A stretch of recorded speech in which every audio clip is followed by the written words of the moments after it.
What is up? This is your Canadian coaster enthusiast bringing you a new type of video to this channel. This is a series where I review a different roller coaster that I've ridden, go through all the elements, and give my personal opinion on my experience, and then give it an overall score out of 10. So, without further ado, let's get started. The first roller coaster that is in question is the roller coaster I was most looking forward to when going to Europe. This is Untamed, the brand new for 2019 RMC Iron Horse coaster at Walibi, Holland. Man, let me tell you that this roller coaster blew me away even despite my expectations. To start off the ride experience, we should admire the atmosphere of the entry plaza and queue line. This coaster is located in its own area of the park called Wilderness, and so most of this area is themed around nature itself, while at the same time having a few steampunk type elements as well.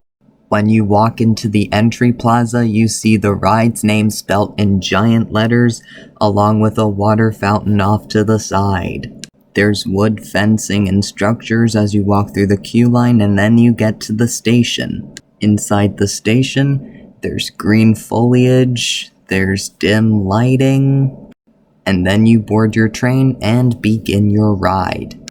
First, the ride starts off with a dip into an outward bank turnaround. Right off the bat, this coaster has a very unusual start. Just the feeling of leaning towards the ground on your side while turning the opposite direction is just a very unusual feeling. Other roller coasters have them, but it's an element I'm not used to seeing. Anyways, afterwards we have a decently steep lift hill. You crest the top of the lift hill at a height of around 119 feet, and then you drop. While it isn't a very tall drop, its sheer steepness makes it very intense. After getting strong negative G-force from a speed hill, you traverse through the world's one and only double inverting stall. These are two back-to-back 0G rolls. So you go upside down twice, all the while getting thrown from one side to another. Next is a double up, followed by a massive overbank turn. The double up into the overbank turn will give you just as much negative G-force as the speed hill from the beginning.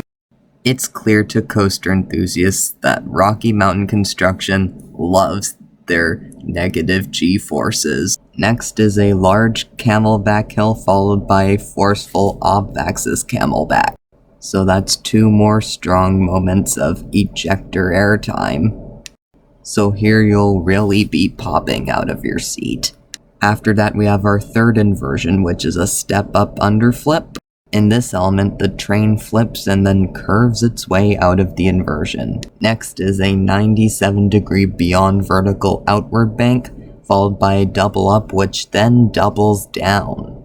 Next, you go underneath part of the previous structure through an outward bank, which is then followed by a 90-degree turn into the finale, which consists of 1, 2, 3, 4 small camelback hills in a row, all while the track is weaving in and out of the previous structure. Afterwards, we have a turn into the final inversion, which is a 0G roll, a little dip, and then the ride is over. Before wrapping up this video, here's my main highlight of this coaster. This coaster has such a big variety of elements. This coaster even has an element which is the only one of its kind. All of these elements are also very forceful, and so it's just one forceful moment right after another. So for its final score, I'm going to give Untamed at Walibi, Holland a perfect 10. If we were to talk about a perfect roller coaster, this is the one I would use as an example.